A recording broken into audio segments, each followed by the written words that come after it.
Yo, it's Sway. Hey man, I want to welcome you to this show, BridgeBizness, man. And and it's good to meet you, man. I'm Sway. I'm familiar with you, man. I got a chance to really check you out. That's Big Horse right there. Horse, you want to greet him, man?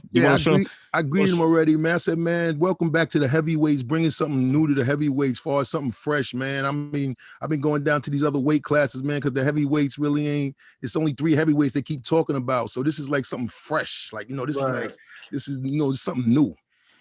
Yeah, that's true, man. Hey, man, how you feel about that, Michael? We got Michael Hunter Jr. here with us, man. Hey, hold on. That saying, he's the bounty hunter. He's the bounty. That's right, Mike the bounty hunter. It's like that saying, it took me 10 years to be an overnight success. You know what I'm saying? Mm-hmm. So, I'm feeling great. This is the best position I've been in. This is, I'm on a great platform. I get to showcase all my skills without it being downplayed.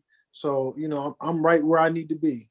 Right where you need to be, man. Where are you right now, man? You look like if I could, I'm good on architecture, man. I grew up on the West Coast in the Bay Area. Then me and my partner King Tech got a home in Ventura, in the county. Oh yeah. In the valley, over there on, I got a house over off Topeka. Off of Reseda Drive, Yeah. You know these exits, Mike. Don't act like you don't know that area.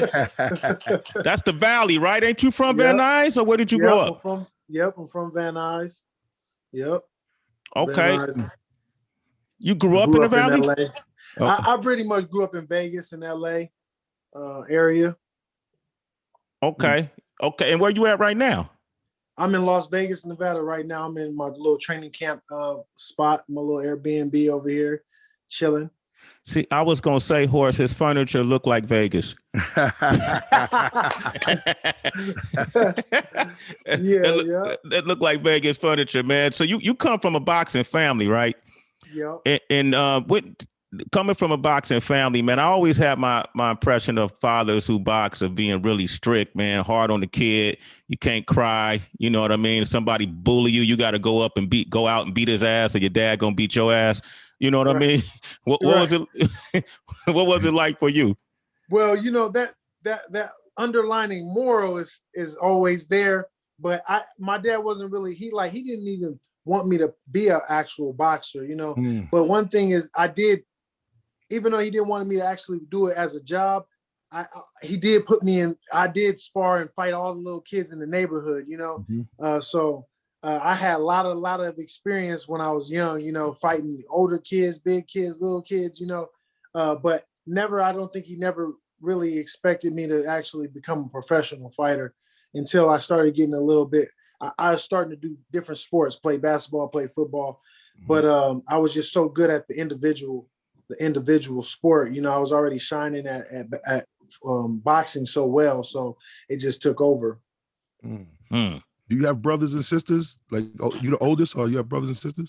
Yeah, actually, I have an older brother who used to be a fighter, but I have two younger siblings too. So a younger brother right now who's a professional fighter. His name is Keith the Bounty Hunter, mm-hmm. And we've just, the Hunter. That's a name that we just, adapted.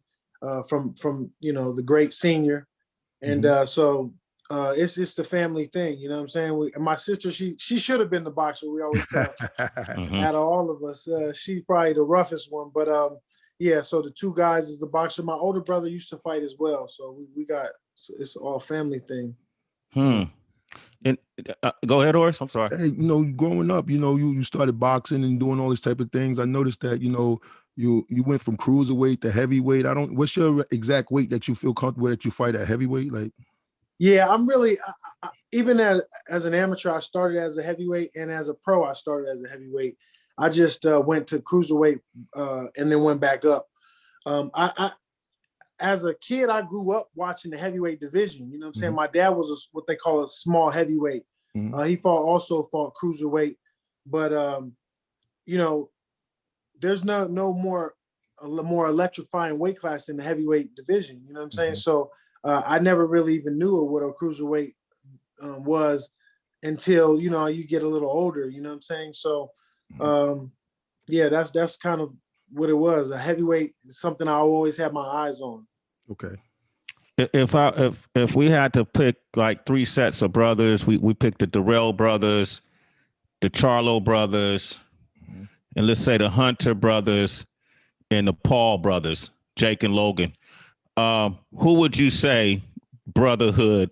Like rank them. Who's the top? Who's the top brothers right now? Who would be the top? Like do you and your brother, you think are better fighters than the Charlos, than the Pauls? Well, when it comes to the knowledge, I think when it comes to the boxing wisdom, I think so, just because of the longevity of my dad being around and stuff, I feel like I'm a little bit more traditional, old school, if you will, compared to the guys you brought up.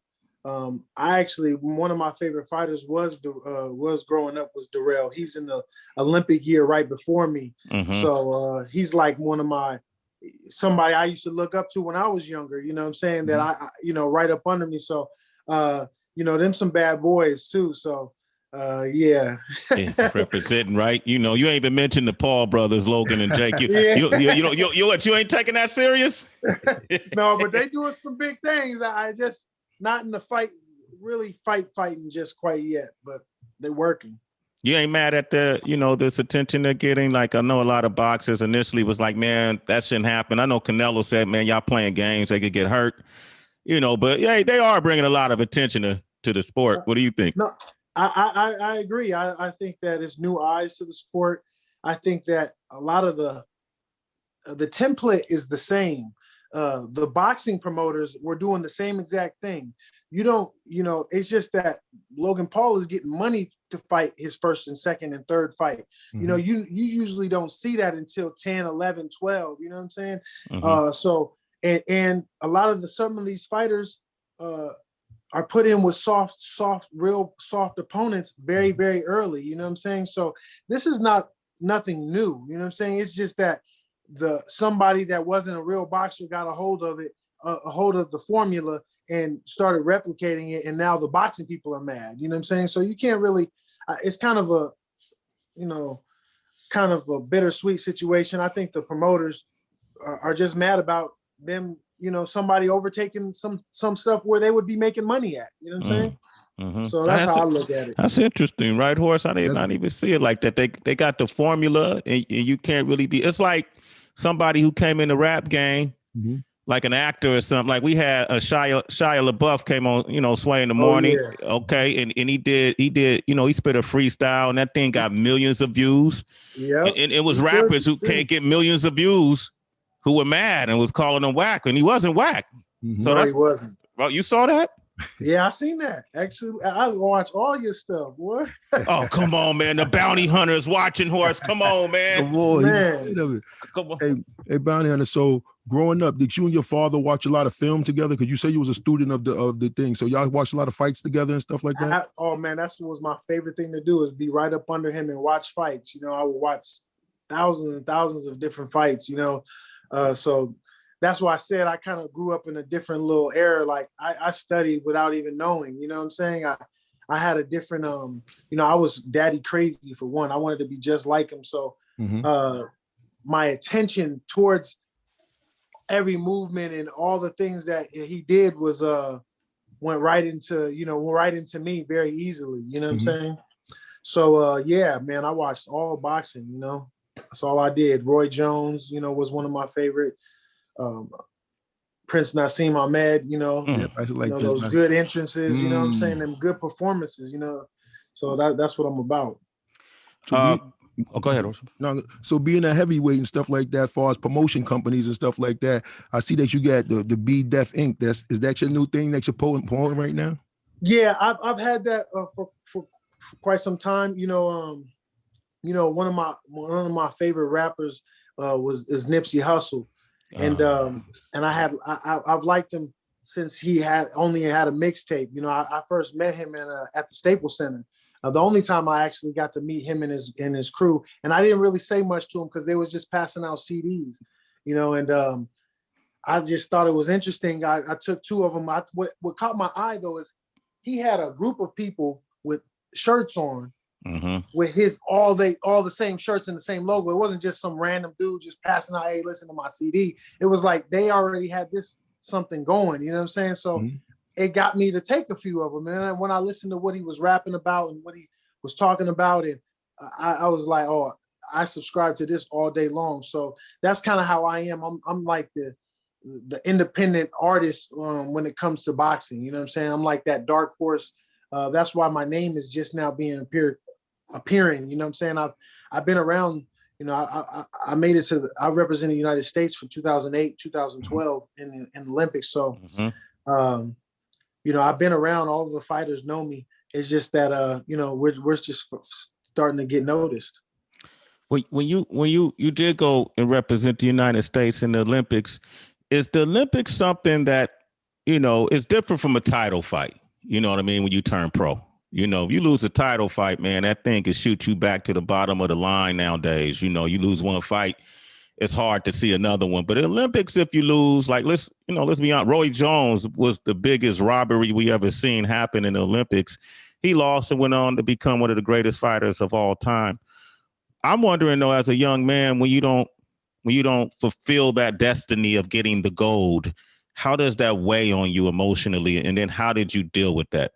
Yeah, it's really tough because, you know, my dad, he got shot by police brutality. But right prior to that, I started to talk about boxing. I started to actually box, and he started to notice that this is something that, okay, he's about to actually start doing this, you know? So we started to talk about me getting the gold medal. If I was going to ever box and do it, then it would be to get the gold medal. The gold medal actually is probably the hardest thing to get in probably sports, period, but definitely in boxing. It's harder to get a gold medal than a world title. Really? Which is, yes. Why so? Because you have to be at your very, very peak at that day. You know what I'm saying? It's at heavyweight division, it could just be good business. You know what I'm saying? There's no amateur boxing is free. So it's all politics. You know what I'm saying? There's no real money. There's some money involved deep down, but it's mostly all politics. So it's much harder to win and to perform on the Olympic day and to beat out all politics. You know, it's much harder. We got Michael the Bounty Hunter here, Junior, with us right now. Let me see your set. What was that you just did? Let me see your combo. Was that a 1, 2, boom? Okay. Is that something you learned from your dad, as far as the business, as far as make sure you pick a right promotion team, that you seen your dad go through that, as far as he felt like his managers, like, came home complaining about business a lot? So maybe that's why you didn't sign to nobody? Yeah, you know, we talked about this. He already told me that's why one thing was to direct me to a gold medal, because I think that was the good platform to, you know, be that American face, you know, to get that good start in the business. I think, you know, my dad, he was more of a dark horse savage. Most of his fights were on short notice. If you ever, one of his fights was on the same day notice, you know, he fought on the same day. Damn. Yeah, he came out the crowd. It's funny because I get a lot of old school people that are in the gym tell me about this story. So it's really cool to hear, because I hear it from all the other people. But yeah, he came out of the crowd, and the story gets wild too, because, you know, it's like an old myth story, you know. So you know, they say, oh yeah, you know, there was a fight that actually pulled out, and there was a heavyweight fight, and he had his stuff in the trunk. But, you know, they say he went out and smoked a cigarette and cut his jeans off, put his cup on, you know. It gets more elaborate every time I hear it. So, you know, he wasn't, when in the business, I think that was where he was bad at. He wasn't really the businessman. He was a fighter at heart. You know, he liked the competition and the skill game of it. And I think that's why he kind of deterred me from it. I've had to learn on my own, in a sense. I never really got a lot of business advice from him because of that, you know, and obviously of his passing. But so I've had to learn on the job, you know. I've had to learn certain ways, and, you know, through hardship. And, you know, we've gotten this great deal on Triller, multi-fight deal. It's time to perform. Triller, baby. Man, Triller. Yeah. Man. Got that Triller. Uncle Snoop over there.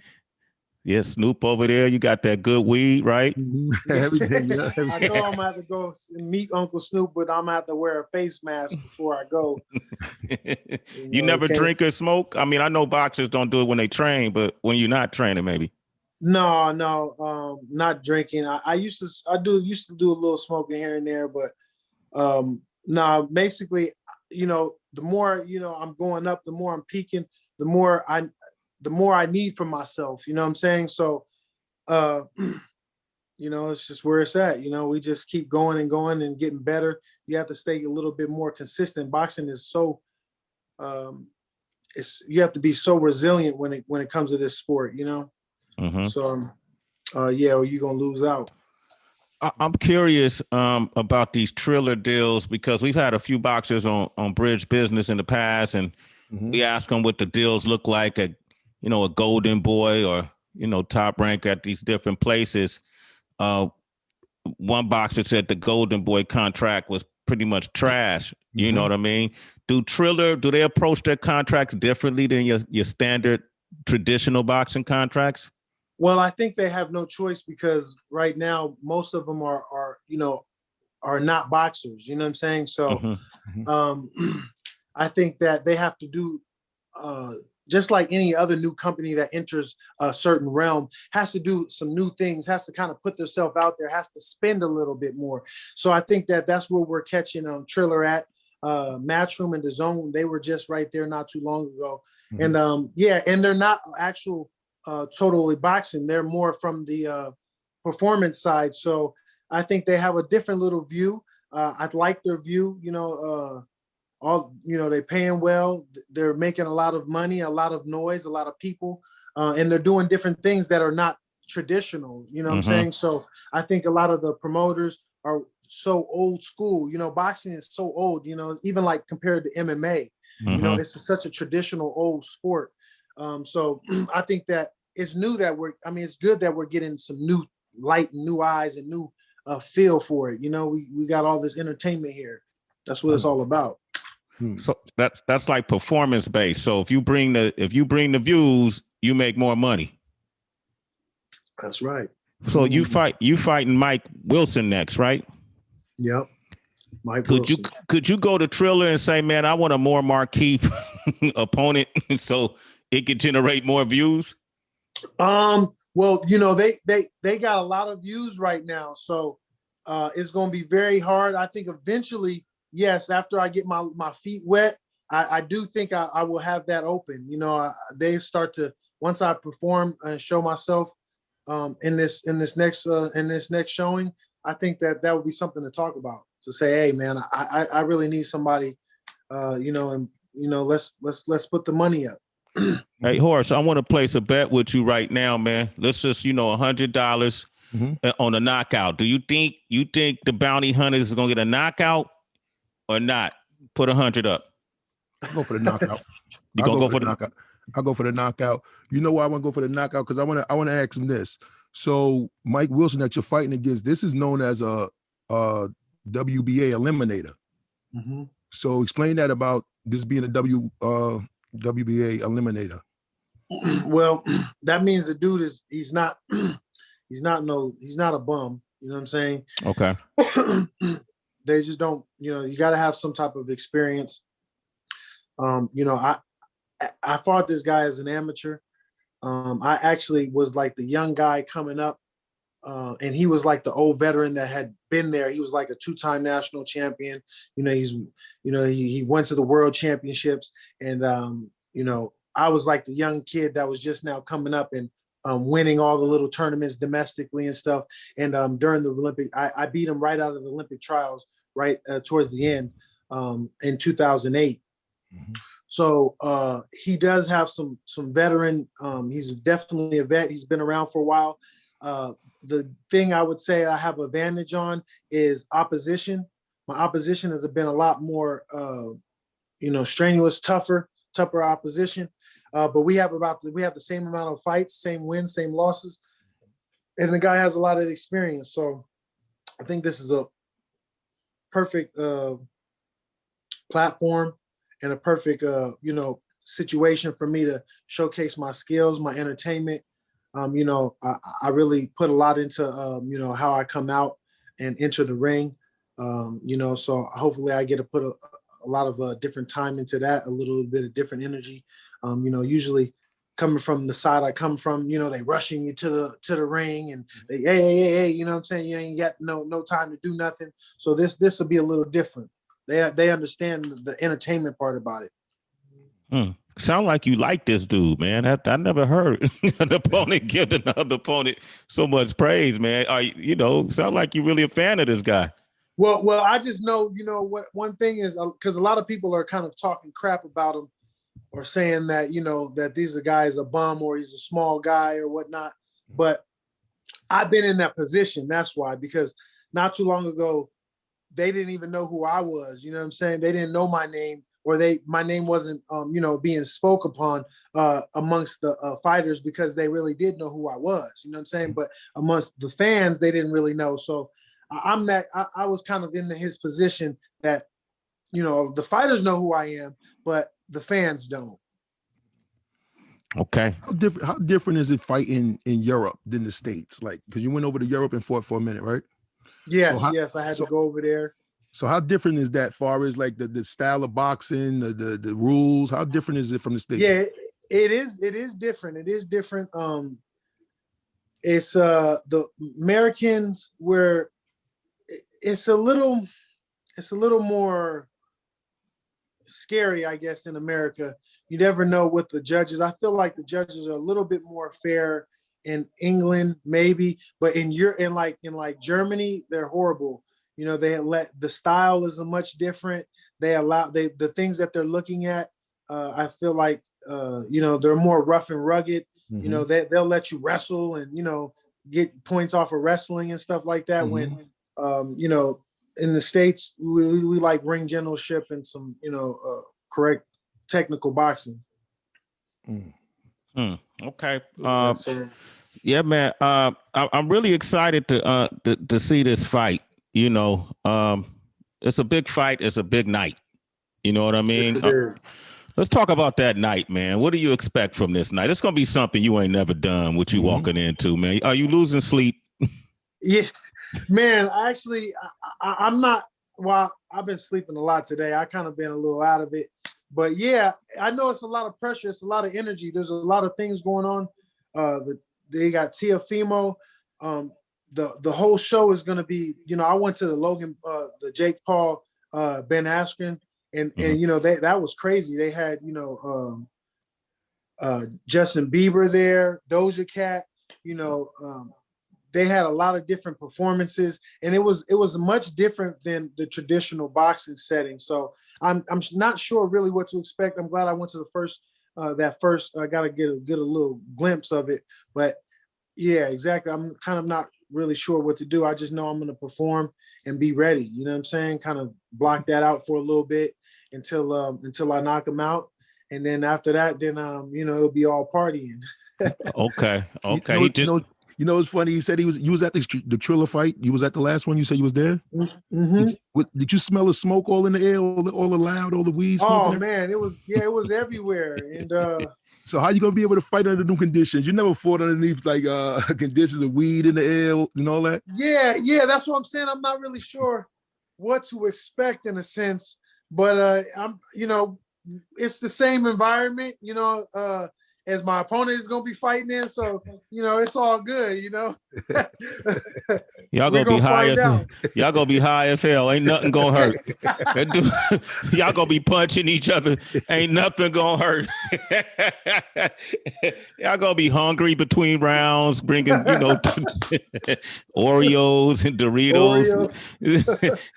Instead, you got Kool-Aid in your water bottle. That's gonna be great, man. You had a chance to spar with Klitschko, correct? Yep, I was one of their chief sparring partners for a lot of camps. I would imagine, you know, like, you know, I always like to bring up my boxing career. You know, Horse knows what it is, man. Like, you know, I jumped in the ring, Michael, before when I was younger, and you know, I got punched a couple times in the nose. I started running track after that. But it didn't take me long to realize, okay, that ain't my sport. But if I'm sparring with the heavyweight champion of the world, you know, I'm trying to measure up my skill set. I'm trying to see, man, do I really got what it takes? You know, and I'm gonna be honest with myself. You know what I mean? Like, can I take this guy's punch? You know, can I give a punch? Can I deliver a punch? When you sparred with him, were you making those kind of assessments? And if you're honest with yourself, I know it's just sparring, but still, I know you're trying to figure out what this is.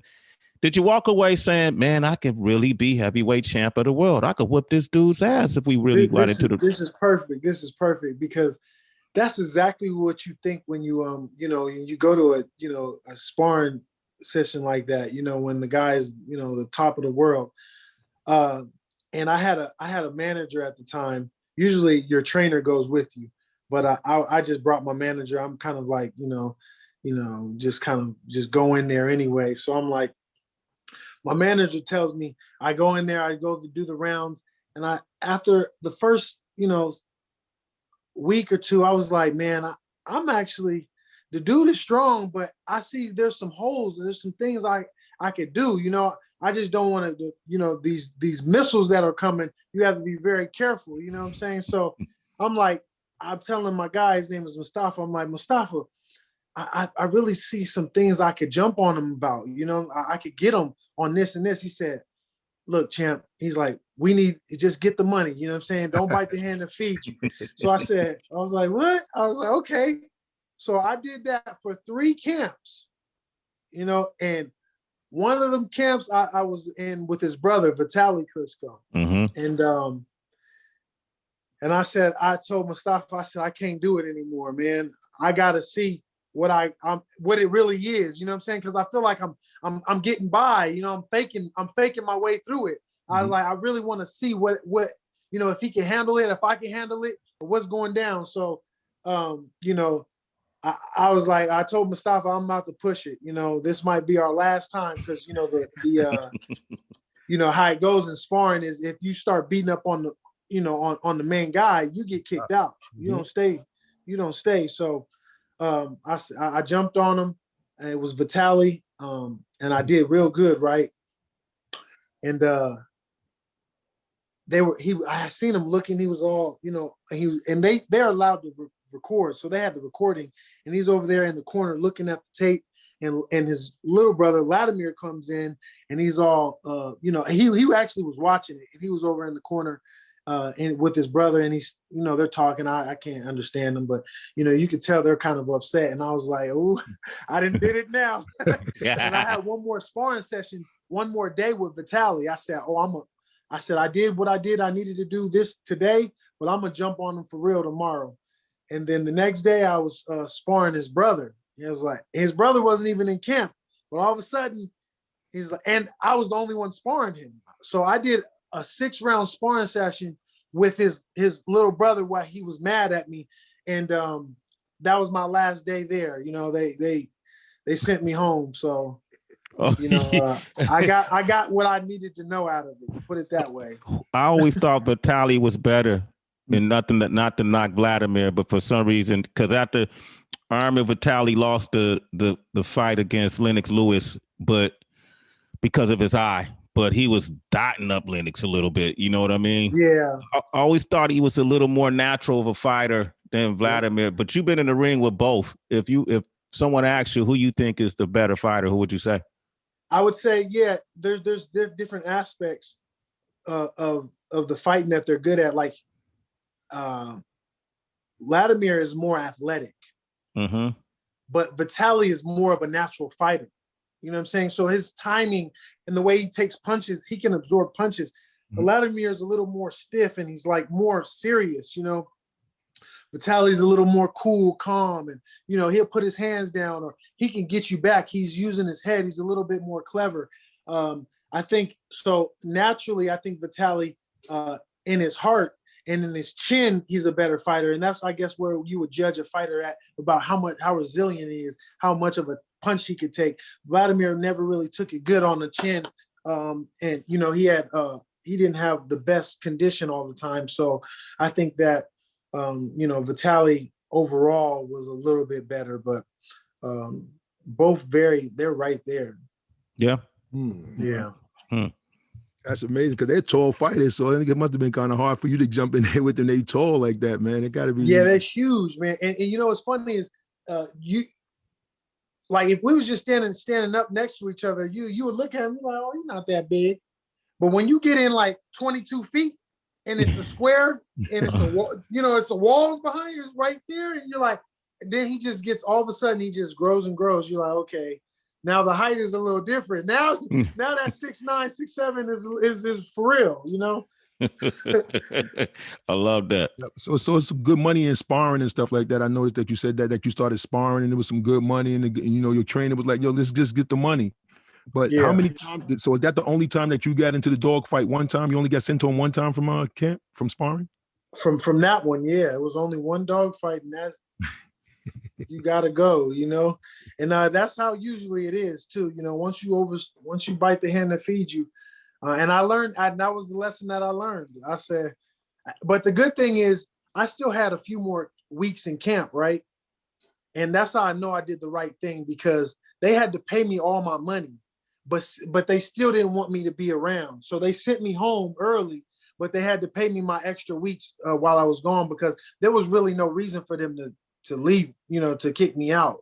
It was basically, I was just causing too much terror in the ring. You know what I'm saying? I complied with everything else that they did. So there was no reason, and they had no reason. Michael the Bounty Hunter Jr. I like saying your name like that, man. I was a big fan of Howard Cosell. So I like doing that. I remember reading a headline that you had offered to fight for free. Mm-hmm. And who was it you wanted to fight? Was it Dylan White, or who was it at that time? Yeah, actually, it was a few people that, these are the way I have to try to go fish for my food, hunt for my food is, when a fight falls out, I was the one that was like, say, hey, I would fill in for the spot, and that's how, when Andy Ruiz beat Anthony Joshua, I was originally appointed that fight. Everybody else had said no, Ortiz, and everybody had an excuse. It was too short.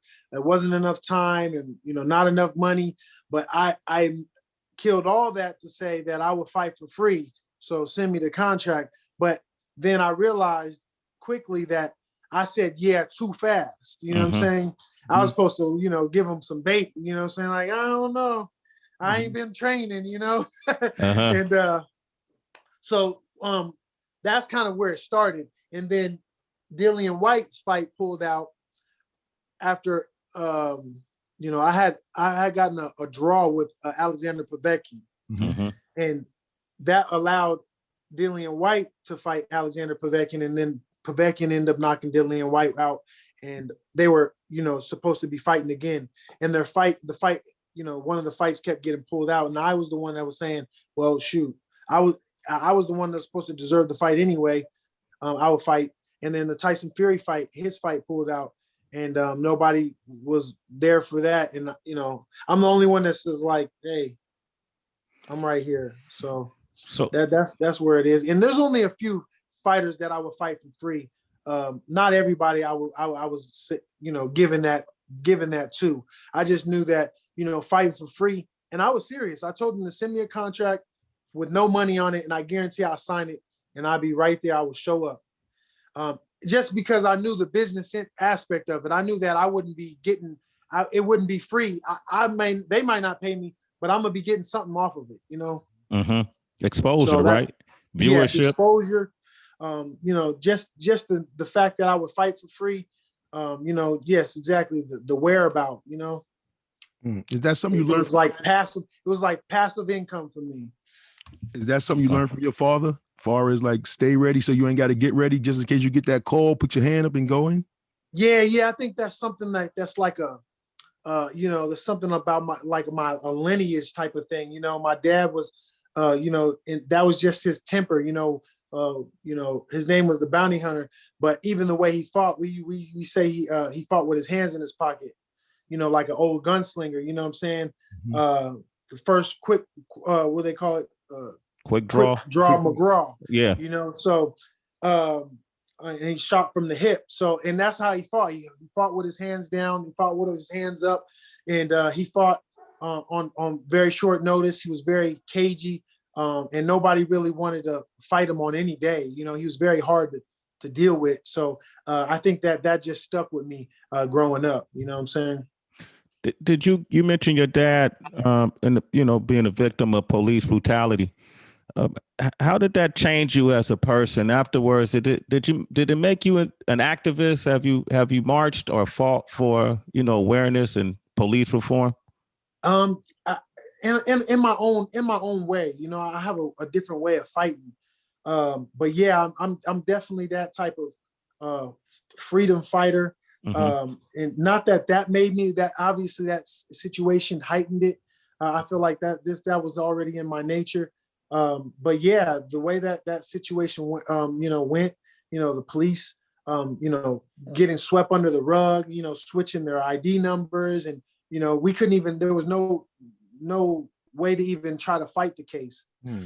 So it definitely made me grow in such a different way. You know, that was the day I became a man to me, you know what I'm saying? So, you know, I did a lot of promising to my mom, you know, and my family that, you know, they wouldn't have to struggle like that, you know. And that's when I decided because I was actually boxing. I had one professional fight. I mean, one amateur fight, and I was trying to lure my dad in to come home to me. You know, I was daddy crazy, and that's why the way I was going about it, so he could come watch me fight and, you know, give me some pointers, and we have a certain bond. And I was about to fight for the second time in a little tournament, and that's when he didn't make it. But from there, you know, I had a vow to myself, you know what I'm saying, that was a lot of growing I had to do. And I knew that's when I knew I was going to fight for money, actually. Mm-hmm. You know, I started to fight. I actually got college grant money. You know, I spent on funerals. I spent on, you know, cars and rent, you know what I'm saying? So any money I got was to take care of and feed the fam. So, you know, that's it definitely was a definitely growing curve for me. I'm sure. Thanks for sharing that, man. I appreciate that. You know, a lot of us appreciate you bringing it up. Absolutely. A lot of us have these stories, and then we see these times haven't changed. You know, we dealing with that. A lot of us is dealing with that today, and it's always good when someone is open enough and strong enough and courageous enough to tell their story, because somebody's going to see this, and it can help give them healing or therapy. You know what I mean? Right. That's right. All right. So I appreciate that, man. Let me ask you this, man. You're in most bodies, you're ranked, you know, in the top 10, right? That's right. Congratulations on that. Definitely. You know, thank you. that to be top 10, man, that's a big deal. If you in our world of hip hop, top 10 MCs, man, that's legendary. Right. I mean, it was a slow grind, man. It wasn't easy. It was a lot of work, especially because of, like you said, like me being that independent type of artist. You know, it wasn't really like, you know, I had to wiggle my way through it. So I appreciate it. Absolutely. I'm curious though, because I watch these heavyweights, Tyson Fury. Mm-hmm. Tyson's fun to watch, bro. I know he probably gets under a lot of people's skin, man. But when I saw that dude get up off of that knockdown off of Wilder, I didn't think that was, I didn't think that first fight, I didn't think he was going to survive that. And then to see him come back, because he said he was stronger in the second fight because he didn't have to drop so much weight so quick, and to see how he beat Wilder, did it surprise you? You see how? No, it didn't surprise me. I think, usually when guys are both 6'6", 6'7", 6'8", and they're both looking at each other in their eyes, and at that height, it usually the fight usually goes to whoever has the better feet. When it comes to that big, when you're a little smaller, it's a little different. But when it's that big, it usually goes to, because of the distance and the length and the range, it usually goes to the better feet. So I had already predicted that Tyson Fury would win actually both fights. Because I think he's the better boxer. He's the more fleet-footed fighter, if you will. So that was my prediction. What would be your prediction if you stepped into the ring? I mean, let's just be honest. You know what I mean? At this stage in your career, Which one? With Tyson Fury. I think I'm the most problematic style for all of those type of guys because they're tall and they're not active enough. I think I'm too active. It's like what is it like it's like a mongoose versus the snake. You know what I'm saying? I'm just a little smaller, a little feistier. I think that I'm very problematic for them.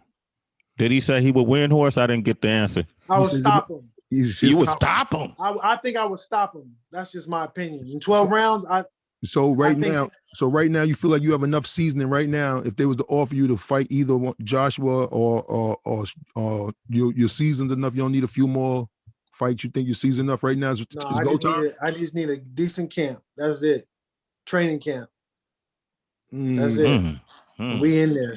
I've been ready for quite some time. It's just that the business of boxing and getting my feet wet and having the right energy behind me. Everybody looking out for my best interest.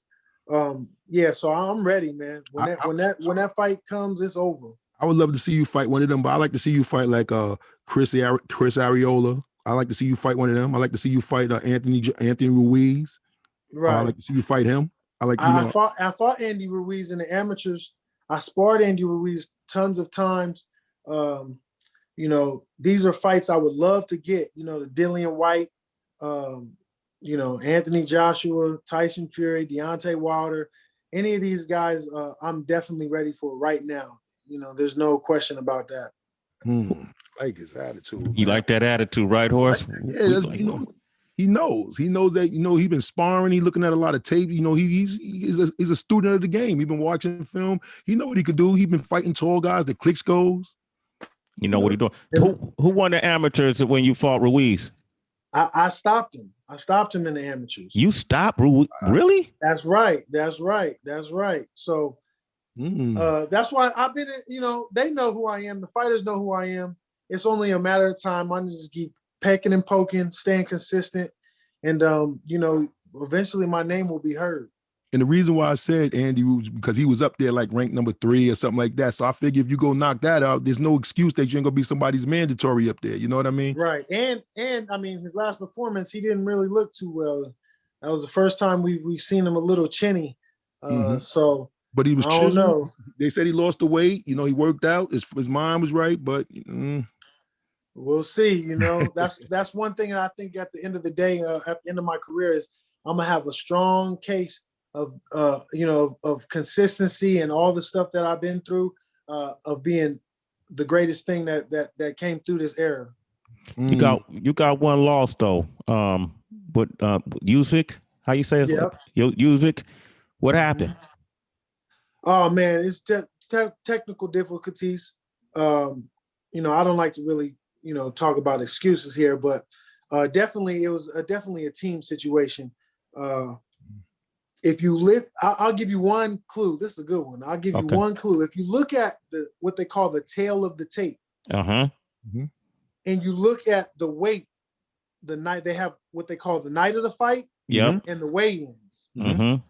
Well, if you look at that, there's a telltale thing that's going to tell you that this fight ain't right all the way. You know what I'm saying?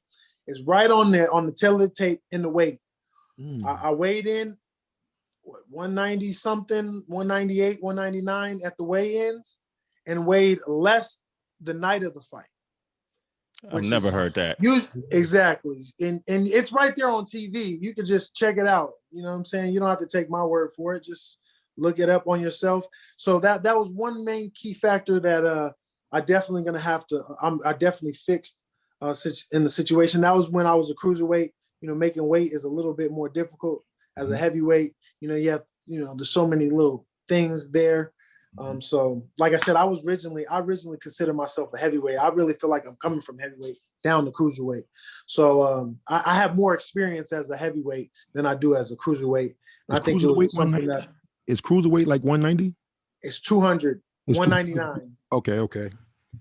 Yeah, that mean I'm a heavyweight. Damn. Yeah. I'm a heavyweight, bro. I got that Corona weight, man. Damn. I know, man. That was a lot of people though. You wasn't the only one. I know I ain't by myself. That off. Yeah, Horse was working out the whole time. He actually lost during the quarantine. I don't know how he pulled that off. Yeah, I lost a little bit. You know what? I think I'm gonna start getting some boxing training, man. Get into it a little bit, man. Man, that'll burn. Maybe my dog fight with somebody in sparring. Hey, show Mike your forearms, Horse. some clubs right there, Mike. Yeah, Come on. Some club knockers, right? He got some club knockers. Hey, man, I was first of all, congratulations, man. Show off this fight, bro. Yeah. You got to knock. You got every fight moving forward, man. I hate to say it either got to be a knockout or just a very dominant win for you. Because what I'm hearing, and you correct me if I'm wrong, you keep repeating this. They know me, but they don't talk about me. That's right. And usually when that happens, that implies that, you're a problem. That's what I mean? And folks don't want to give you that light because if you get it, it's a good chance you're going to take it all. Is that how you feel? And that's exactly why I agree with you, Sway, that I have to show up and show out on this fight. A normal split decision doesn't do it for me. You know what I'm saying? That's going to be my telltale. You know what I'm saying? So that's what I'm looking to do. I'm looking to perform at peak. You know what I'm saying? And I think I'm gonna do exceptionally well. I'm very excited about this to get this thing started, and it's not gonna be too long. We don't know what's going on in this heavyweight division. There's always, Tyson Fury is supposed to be fighting Anthony Joshua. Now he's fighting Deontay Wilder. So there's all these ups and downs, and now Usyk might be fighting Anthony Joshua. So there's a lot of movement going on, but as long as I stay consistent through the storm, I think I'm gonna prevail. You know what I like about this fight with it being on Triller? He likes Prince Nassim. He likes Roy Jones. Right. I can't see who his entrance walk gonna be in. He gonna walk in with something special. He probably got something lined up. Who you got lined up for your entrance walk? You got something special? Man, I think I might. I had something, but I might have to change it up. Because of, my name is Mike the Bounty Hunter. I always come out with Bounty Hunter themes. My dad used to do that. He used to come out with the old duster, with the scarf and the old cowboy hat, gunslinger type. My little brother came out like that. I came out a little different for the Povetkin fight with the Predator mask. Came out with a whole Predator outfit because the Predator is a bounty hunter. That's right. That's right. So there's other bounty hunters that I was trying to get with, but I'm not sure if I'm gonna be able to do it. I'm gonna have to expose it, but I was trying to come out with the Mandalorian. Ooh. Kind of come out with the Mandalorian, but I'm not sure. I don't know if Disney's gonna be. I don't know how it's gonna go. They might hate, but if maybe you shouldn't have said nothing. Just come out and surprise them. You know what I mean?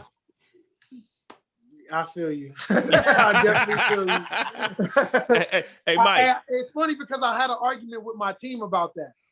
So it's funny that you said. I was like, "Why would you ask? Don't you hear the Drake music? You're supposed to, apologize." You're right. You can apologize.